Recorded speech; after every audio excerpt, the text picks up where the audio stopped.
As human awareness expands, we begin asking more questions about the world around us, our past, and we begin to consider the spiritual in pursuit of exploring that which has been hidden from us. Questioning our health practices is an inevitable journey as it involves our everyday lives. Whether we are aware or not, we put many unknown or misunderstood substances into our bodies on a daily basis.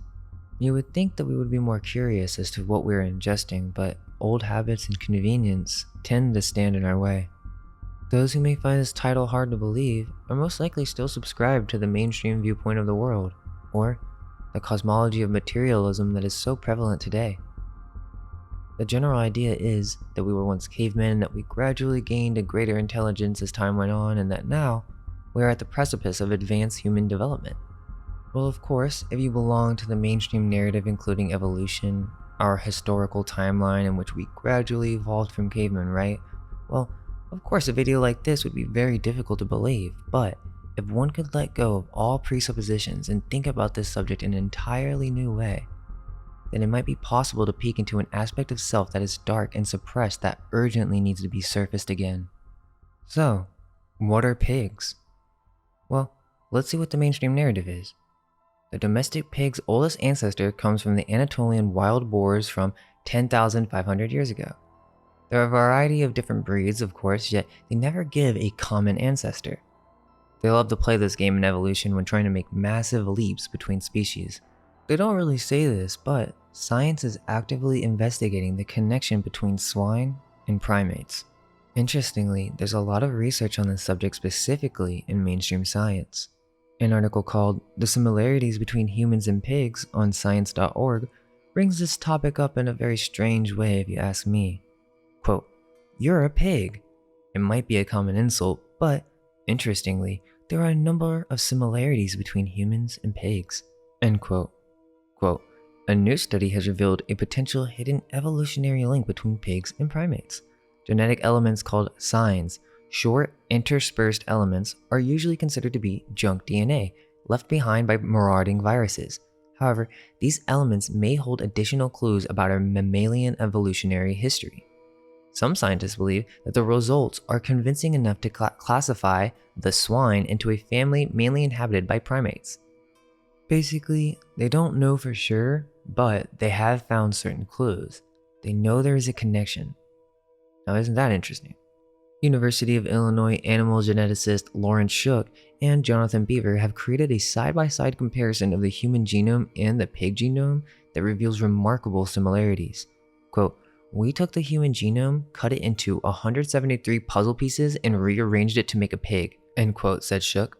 Quote, "Everything matches up perfectly. The pig is genetically very close to humans," end quote. Here are a surprising number of comparable traits that pigs have with humans.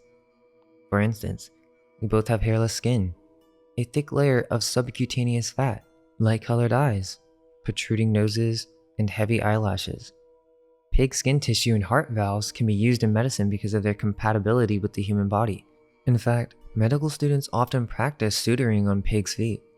Pigs are also being used to harvest organs to be transplanted into the human body. Just this year, pig kidneys were transplanted into a human successfully.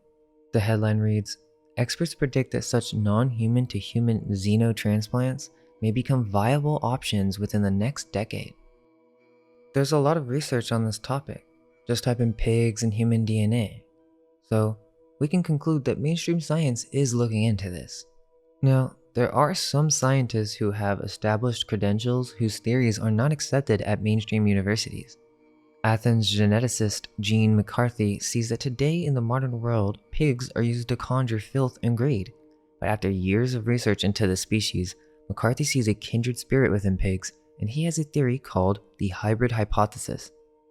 As radical as it sounds, not to mention a coupling that most of the world would rather not visualize, McCarthy is also following the steps of scientists like Galileo, who risked derision to revolutionize how we understand our world and how we got here.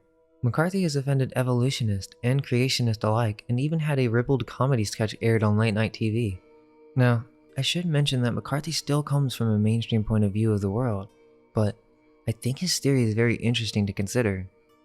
He basically says that humans evolved from an original pig-chimp mating, most likely a female chimpanzee and a male pig, followed by several generations of backcrossing. Now, I do think his work is worth checking out, as his website also goes over many types of hybrids, so he's not afraid to dive into that end, but I think that there may be some other points to consider when we're discussing the human-pig connection. Just hear me out on this, but what if it's the other way around? Not that humans evolved from pigs, but that pigs were once an ancient tribe of humans that were then transformed into pigs for their sins, or because some other enemy had decided that was their destiny. Remember, we just discussed this with our Bellamy's video, as the whole concept of monstrous races is referring to some type of ancient genetic manipulation and hybridization process. Just think about it. All the religions that ban eating pork, did you ever wonder why pork?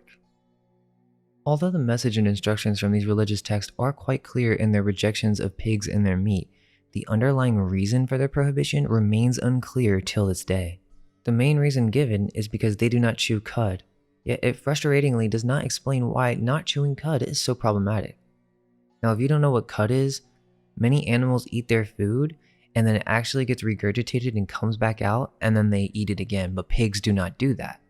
Jewish philosopher Philo of Alexandria argued that pork was not permitted to Jews because it is the tastiest of the land animals and eating it would lead to gluttony, and the legal prohibition teaches self-restraint and frugality.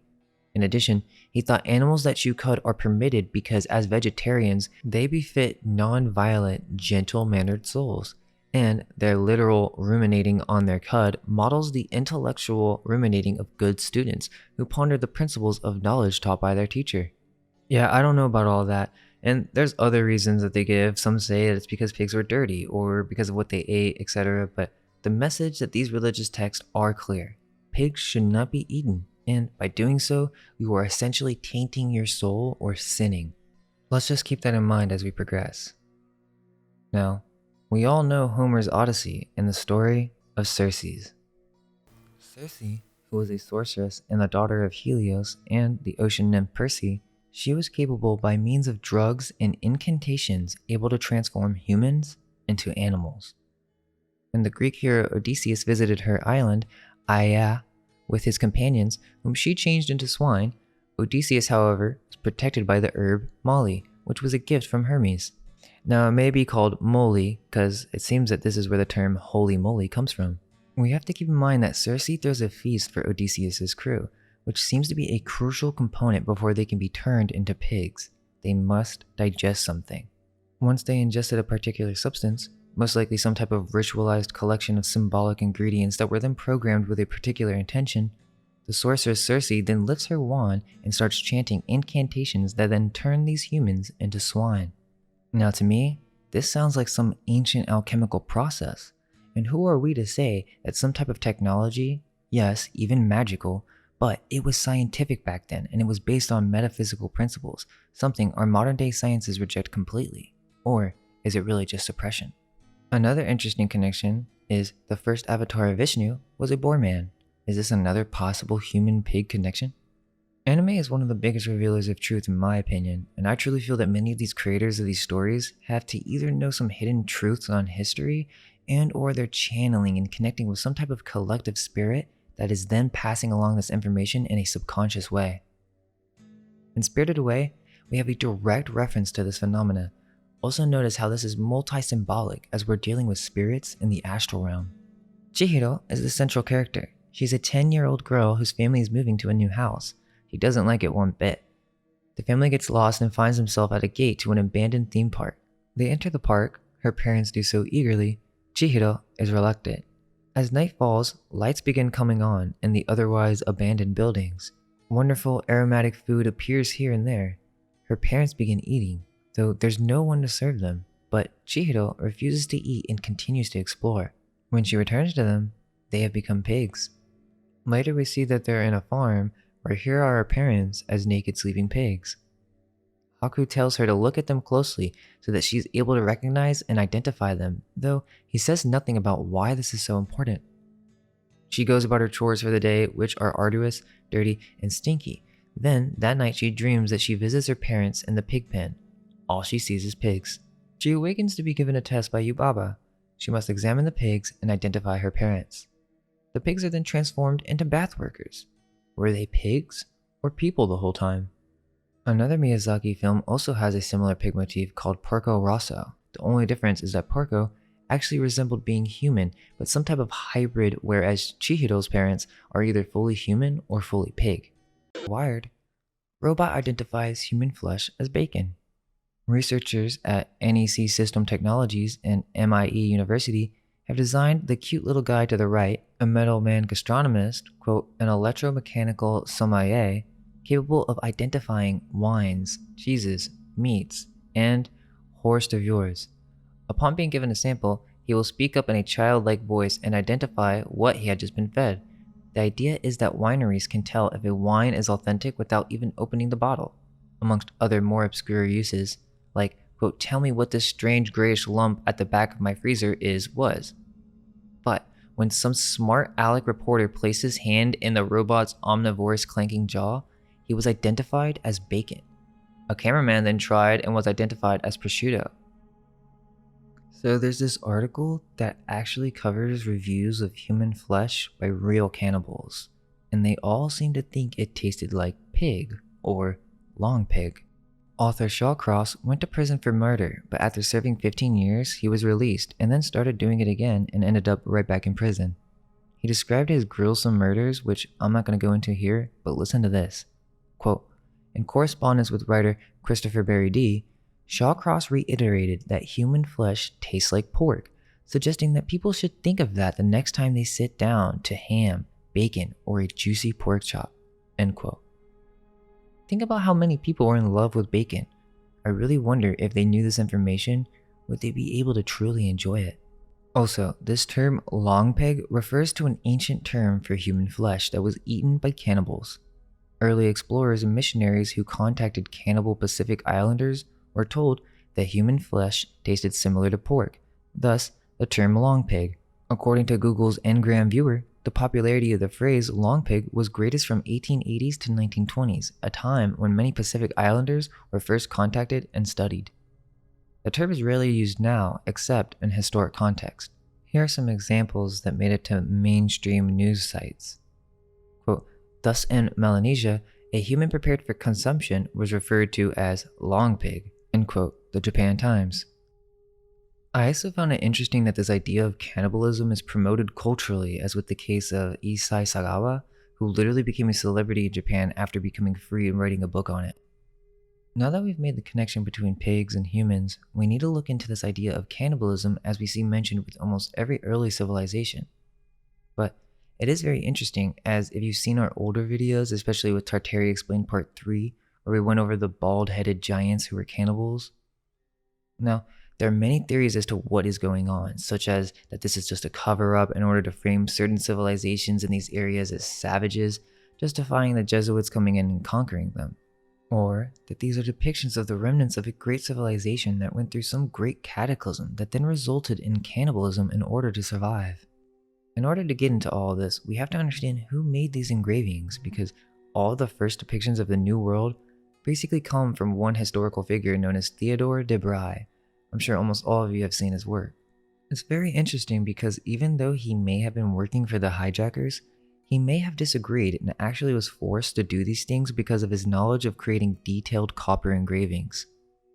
Notice how de Bry is depicted with the Freemason compass and skull showing his allegiance, but at the same time, he was a Calvinist and they were directly opposed to the Catholics on a few key religious points.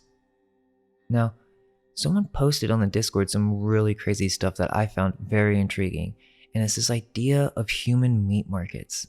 As you all know, many of these engravings depict cannibalism. As I was saying, it could have been propaganda to portray these civilizations as primitive, but I did find it interesting that perhaps, let's just say there was a cataclysm and these advanced civilizations did become cannibals, as we hear with many legends of giants in Native America, then another aspect to consider is that the Spanish had human meat markets in which they would sell human flesh to the Native Americans.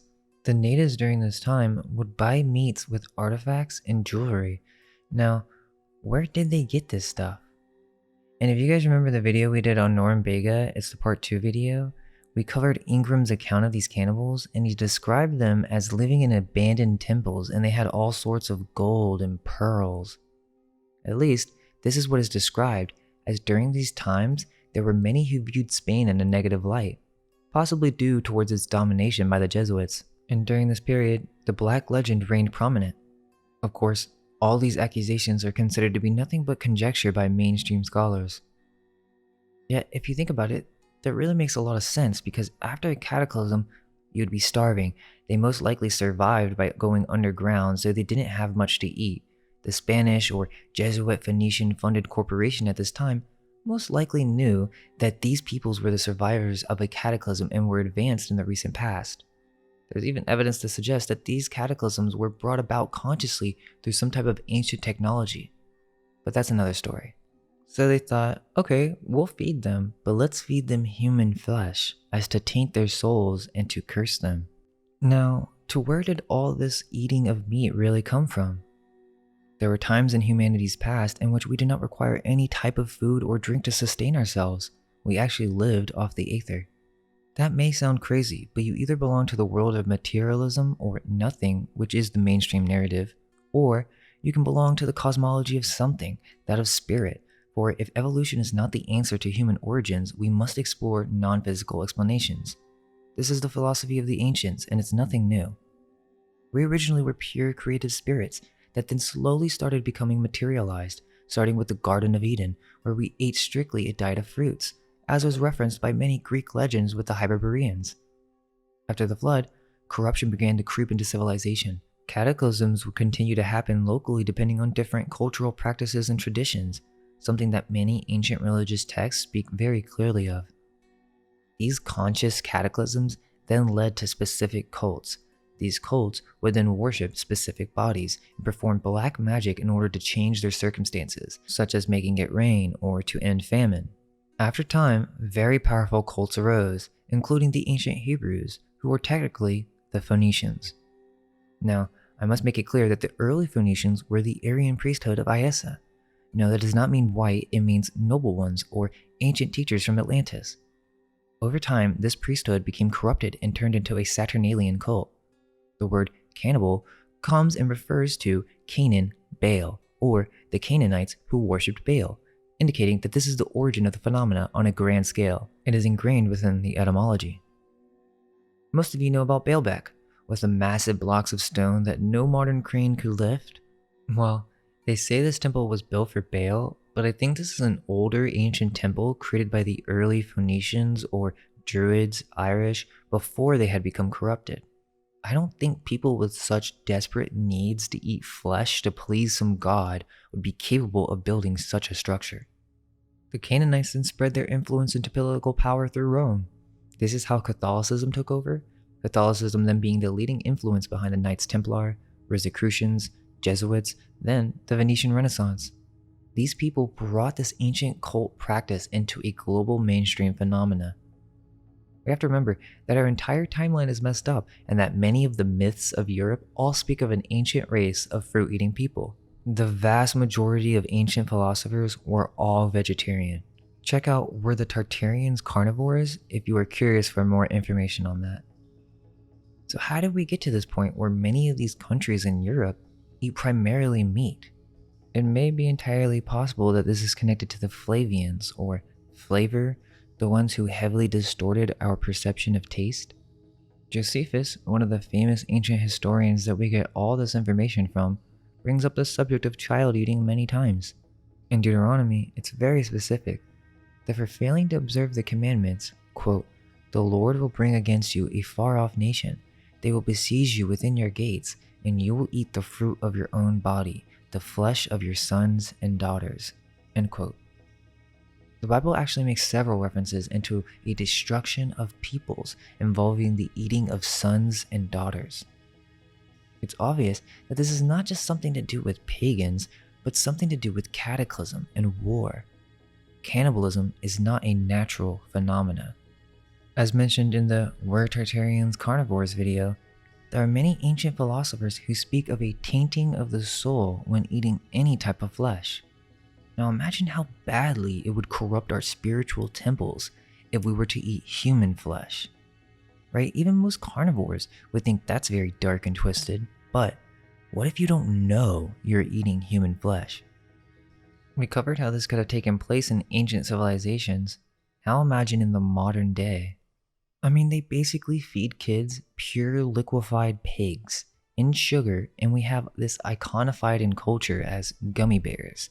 When if people saw this process and what it was really made of, they would never eat it again. Oh, so you're vegan?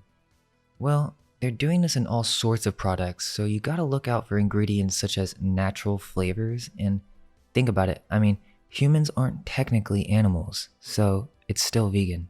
This stuff is in potato chips, bread, yogurt, literally everything can have this stuff. They're called food enhancers, similar to MSG, but there are really minimal constraints on what this natural flavor stuff can be. It can be anything as long as it's natural. And you're also seeing a lot of these articles within mainstream science as if they're trying to modernize this idea that we can grow meats from our own DNA. Wow, look, and they want to make sure that we know that it's not exactly cannibalism. Now, this is where it gets really dark, and obviously I can't speak in full detail, but I'm sure that most of you have seen Sweeney Todd. If you haven't, go watch it and you'll understand. Soylent Green is another film that comes to mind. But yeah, you don't think they do this in the modern day? If you know, you know. But I'll just say this. I wouldn't eat any of those fast food restaurants. Not even the fries. Investigation and information on that. The FBI has been following for 3 days. Here on 7 Action News, is a Detroit business buying and selling human body parts illegally? And what was inside the business? It may shock you. 7 Action News investigator Jim Kirchner is live with the very latest tonight. And Jim, is this part of that investigation? Is that winding down at all yet? It is indeed, Jeff. Take a live look behind me. This is what's left of the FBI evidence recovery team inside this car. And take a look at this vehicle. We believe this is the owner of the business just returning to take back possession of his business. More on that in a second. But take a look. Another busy day out here on Detroit's east side, just down the road from City Airport. Sources say they have removed several boxes of what is believed to be human remains. Sources say many people. This was a big operation. And get this, inside this business, a saw used to cut up bodies, it is believed. All taken away as evidence to the Wayne County Medical Examiner's Office, where it will be tested. This business is known as International Biological. It advertised as a medical educational service provider. The owner is Art Rathburn. He has a mortician license, has had in Michigan since 1982. But the big question is, did he get human bodies illegally? And was he selling them illegally? Why would they do this? Well, we have to understand that we're in a spiritual warfare. And by participating in such a lowly, dark ritual, either consciously or subconsciously, our souls become the property of Saturn and that of death. Or we become material, just like that movie Spirited Away. Our creative astral bodies were transformed into pure greed and filth. Perhaps that is what is being projected upon us. For if we were to realize our true potential, we could never be controlled, for our awareness would shine out all of the darkness. Let us know your thoughts in the comments. Do you think pigs are some ancient tribe of humans? All we can hope is that our minds may be unveiled. Let go of everything you think to be true. Relax the mind and ask the question, do I truly understand what this reality is?